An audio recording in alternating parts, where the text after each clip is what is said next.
तो री एग्जाम मिलना आपको लकी लग रहा है, लेकिन सच ये है कि अगर आपने ये 5 गलती कर दी तो आप इस बार भी हो सकते हो फेल। तो ध्यान से देखिए, क्योंकि ये वीडियो आपका रिजल्ट बदल सकता है। सीजी बोर्ड हिंदी एग्जाम के लिए सभी स्टूडेंट पढ़ रहे हैं, लेकिन 90% स्टूडेंट ऐसी गलतियां कर रहे हैं जो उन्हें फिर से पीछे कर देगी। तो मैं सभी मिस्टेक को लाइन बाय लाइन यहाँ लिखने वाला हूँ। उसमें हमारा मिस्टेक नंबर 1 है, ये है सेम स्टडी रिपीट करना। मतलब कि जो चीजों से आपने पहले एग्जाम में तैयारी की थी, जिस तरीके से आपने तैयारी की थी, सेम स्ट्रेटेजी को फिर से रिपीट करना। तो क्या पिछले बार आकर नंबर नहीं बने तो क्या इस बार उसी तरीके से पढ़ने से बन जाएंगे? नहीं। तो सॉल्यूशन क्या है? सॉल्यूशन ये है कि अगर आप फिर से कुछ अलग तरीके से पढ़ो, मतलब करना क्या है, स्मार्ट स्टडी करना है। आपको वीक चैप्टर पहचानना है, और वो कैसे पहचानोगे? अभी जो एग्जाम हुआ उसमें जो आपको क्वेश्चन पेपर मिला होगा, उस क्वेश्चन पेपर को देखिए। उस क्वेश्चन पेपर में आपने जिस तरीके से तैयारी किया, क्या उसमें से क्या मिस्टेक हुआ और आपको किसमें ध्यान देना है, ताकि अगले बार अगर ये क्वेश्चन आए तो आप उन चीजों को अच्छे से अटेम्प्ट कर पाओ। तो उन चीजों को अंडरलाइन कीजिए, उन चीजों पर फोकस कीजिए कि आपको इस तरीके से मेहनत करना है, ताकि जो गलती आपने अभी पास्ट में की है वो दोबारा आगे फ्यूचर में मत हो। और यही गलतियां काफी सारे स्टूडेंट बार बार करते हैं, जिसको आपको नहीं करना है। और इसी के साथ पहला मिस्टेक यही है। और हमारा सेकंड मिस्टेक है लास्ट डेज में नए नए चैप्टर्स को उठाना। मतलब कि नए नए चैप्टर्स को लास्ट में पढ़ना। तो यार ये सबसे बड़ी गलती बहुत सारे स्टूडेंट की होती है, जो लास्ट टाइम में नए नए चीजों को पढ़ते हैं। तो मैं आपको कहना चाहता हूँ कि अगर आप ये गलती कर रहे हैं तो आप अपने आप को यहीं पर रोक लीजिए। क्योंकि बोलते हैं यार हिंदी तो बहुत कॉमन सब्जेक्ट है, हल्का सब्जेक्ट है, और इसी जरिए बहुत सारे स्टूडेंट इसको हल्के हल्के में ले लेते हैं। लेकिन नंबर आपका वहीं डूब जाता है, क्योंकि हिंदी में अक्सर बहुत सारे लोग तो नंबर अच्छे खासे नहीं आते हैं, जबकि हिंदी तो हल्का सब्जेक्ट है तो अच्छे नंबर आना चाहिए ना। तो बात यही है कि आप इतने हल्के ले लेते हैं कि उसे ठीक से पढ़ते भी नहीं है। जैसे ग्रामर सेक्शन बहुत सारा मिस्टेक हुआ होगा इस बार जो पेपर हुआ होगा, तो आप उनको ध्यान में रखिए और इस बार वो गलती मत कीजिए। साथ में लास्ट के समय में, जैसे 1 दिन बचा है या 2 दिन बचा है, तो आप उस समय में नए नए चीजों को ना पढ़ के उन चीजों पर फोकस कीजिए जो चीजें आपको अच्छी तरीके से आता है, और उसे बार बार रिविजन कीजिए, ताकि अगर वो क्वेश्चन पेपर में है तो आप उसे अच्छे तरीके से अटेम्प्ट कीजिए, ताकि उसमें से आपका एक नंबर भी ना कटे। इस तरीके से अगर आपने ये गलती कर रहे होंगे तो इन चीजों पर अभी भी आपके पास समय है, और उसे स्टॉप कीजिए और इस तरीके से पढ़िए, ताकि लास्ट में आपके पेपर में अच्छे खासी तैयारी हो जाए और नंबर अच्छा आए। और इसी के साथ हमारा मिस्टेक नंबर 3 है, तीसरा नंबर का हमारा मिस्टेक है राइटिंग प्रैक्टिस इग्नोर। मतलब कि हिंदी आपने नोटिस किया होगा कि बाकी सब्जेक्ट की तुलना में इसमें ज्यादा लिखना पड़ता है।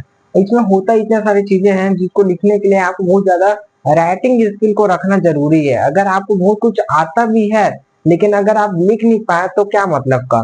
क्योंकि हिंदी में नंबर जो बनते हैं वो आपके नॉलेज से नहीं, राइटिंग स्किल से आता है। अगर आपका लिखने का प्रैक्टिस है तो आप हिंदी में ज्यादा स्कोर कर पाओगे। इसीलिए मैं बोलता हूँ कि अगर आप चीजों को अच्छे तरीके से पढ़ चुके हो तो उन चीजों को मॉक टेस्ट दीजिए, ताकि आपको उस चीज का रिवीजन भी हो जाए और साथ ही साथ आप उसका प्रैक्टिस भी कर लिए और आपका राइटिंग प्रैक्टिस भी हो गया है। तो इसमें आपको जो एग्जाम हॉल में 3 घंटे में जब लिखना होगा ना, तो काफी ज्यादा हेल्प मिलेगा। तो तीसरा नंबर का जो गलती है वो काफी सारे स्टूडेंट करते हैं कि पढ़ते जरूर हैं लेकिन प्रैक्टिस नहीं करते। तो ये गलती आप मत कीजिए। इसी के साथ हमारा चौथा हमारा मिस्टेक है पॉइंट नंबर 4, टाइम मैनेजमेंट खराब होना, जो मोस्टली बच्चे कर देते हैं। काफी ज्यादा एक बड़ा मिस्टेक है, क्योंकि ये छोटा सा मिस्टेक ही आपको बहुत ज्यादा नंबर लाने के लिए रोक देता है।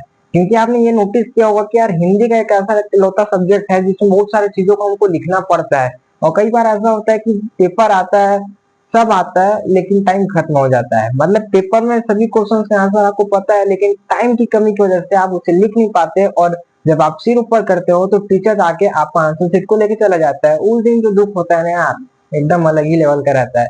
तो ऐसे में आपको करना क्या है, ये तो डाउट प्रॉब्लम हो गया, लेकिन अब सॉल्यूशन क्या है तो उसको सुनिए। सॉल्यूशन सिंपल सा है कि आपको अगर आंसर क्वेश्चन या फिर सभी जो चीजें हैं वो आ जाता है, तो उन चीजों को आप अच्छे से प्रैक्टिस कीजिए, उसका मॉक टेस्ट दीजिए घर में 3 घंटे का, ताकि पेपर भी 3 आवर का रहता है, तो आपका ऑलरेडी प्रैक्टिस रहे उन 3 आवर में आपको किस तरीके से किस क्वेश्चन को अटेम्प्ट करना है। अब मेरा मानिए तो एक बोनस टिप रखिए कि अगर आपको क्वेश्चन पेपर एनालाइज करना है 5 मिनट में, उसके बाद उन क्वेश्चन को पहले कीजिए जो क्वेश्चन आपको सबसे अच्छे से आते हैं। अगर आपने उस क्वेश्चन का आंसर लिखा तो आप उसमें से आपका जो आंसर बिल्कुल भी गलत ना हो, एकदम परफेक्ट हो। ऐसे क्वेश्चन का आंसर को पहले लिखिए, उसके बाद सेकंड अटेम्प्ट में उन क्वेश्चन को अटेम्प्ट कीजिए जो क्वेश्चन आपको आता है लेकिन उसमें थोड़ा टाइम जाएगा। एंड तीसरे नंबर में सबसे लास्ट में उन क्वेश्चन को अटेम्प्ट कीजिए जो क्वेश्चन आपको आते ही नहीं है। ऐसे में आप अपने सारे क्वेश्चन का आंसर अच्छे दे दोगे और आपके अच्छे खासे नंबर भी आ जाएंगे और टाइम भी बच जाएगा। और इसी के साथ आप ये भी फॉर्मेट जो होता है पत्र, निबंध, निबंध, गद्य का, उन चीजों को भी अच्छे से दिमाग में रखिए ताकि फॉर्मेट का नंबर आपसे मत कटे। फॉर्मेट आपको आना जरूरी है। और इसी के साथ हमारा 5वें नंबर का जो मिस्टेक है वो ये है, ओवर कॉन्फिडेंस या पैनिक। ये 5वीं सबसे बड़ी गलती होती है जो स्टूडेंट लोग अक्सर करते रहते हैं। होता क्या है कि अब री एग्जाम हो रहा है तो कुछ सोचेंगे कि यार इस बार हो जाएगा, और कुछ डर डर जाते हैं कि अब दोबारा से कैसे दिलाएंगे, एक बार तो दे दिया हमने पेपर। तो मेरे हिसाब से दोनों ही गलत है। अब करना क्या है कि आपको काम रहना है, रिलैक्स रहना है और आपको अपने प्लेन के ऊपर कंसिस्टेंट रहना है। मैंने जो बताया उसको बेकायदा आप स्क्रीनशॉट ले सकते हैं और नोट्स में लिख भी सकते हैं ज्यादा हो रहा है तो। और आपने अगर कुछ प्लान बनाया तो उसे भी फॉलो करिए, कंसिस्टेंट रहिए किसी भी चीज के लिए। आपको अगर सक्सेस चाहिए तो कंसिस्टेंट रहना बहुत ज्यादा जरूरी है, ठीक है। इसी के साथ अगर आपको ओवर कॉन्फिडेंस और पैनिक को पीछे छोड़ना होगा तभी आप कुछ कर पाओगे। तो इस तरीके से जो मैंने 5 गलतियां बताई है, अगर आपने उन गलतियों को अवॉइड कर लिया तो आपको जो हिंदी का जो पेपर है 80 नंबर का जो होता है, 80 आउट ऑफ 80, वो आपको कहीं नहीं जा रहा है। इसी के साथ अगर आपको ये वीडियो जरा भी हेल्पफुल लगा हो तो आप इसे लाइक कर सकते हैं एंड चैनल को सब्सक्राइब भी कर सकते हैं। बाकी हम मिलते हैं नेक्स्ट वीडियो में।